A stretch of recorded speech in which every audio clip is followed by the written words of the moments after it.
गांधी जी तैर कर गए। कैसे गए? तैर कर, यानी 93।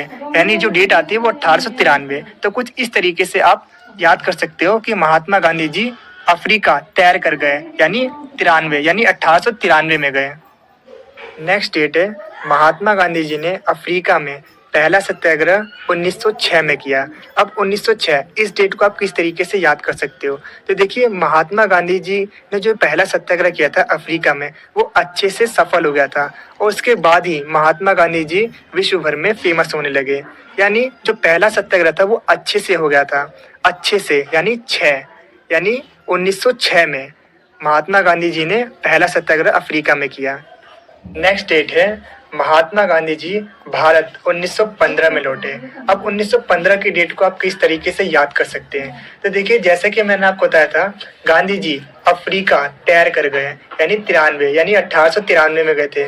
लेकिन जब गांधी जी भारत वापस लौटे तो उन्होंने अफ्रीका से भारत की दूरी सिर्फ 15 दिनों में ही तय कर ली, यानी 15, यानी कि 1915 में महात्मा गांधी जी वापस लौटे। कुछ इस तरीके से आपको इमेजिनेशन करके इसे याद रखना है।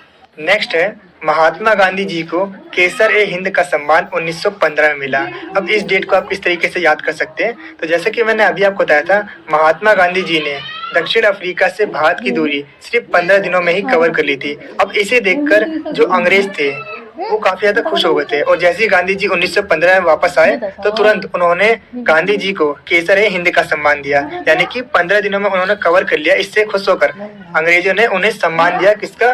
केसर ए हिंद का। यानी गांधी जी को केसर ए हिंद का सम्मान 1915 में मिला। नेक्स्ट डेट है, महात्मा गांधी जी ने साबरमती आश्रम की स्थापना 1916 में की थी। अब इस डेट को याद रखना और भी आसान है। जब महात्मा गांधी जी 1915 में भारत लौटे तो उसके अगले साल ही, यानी 1916 में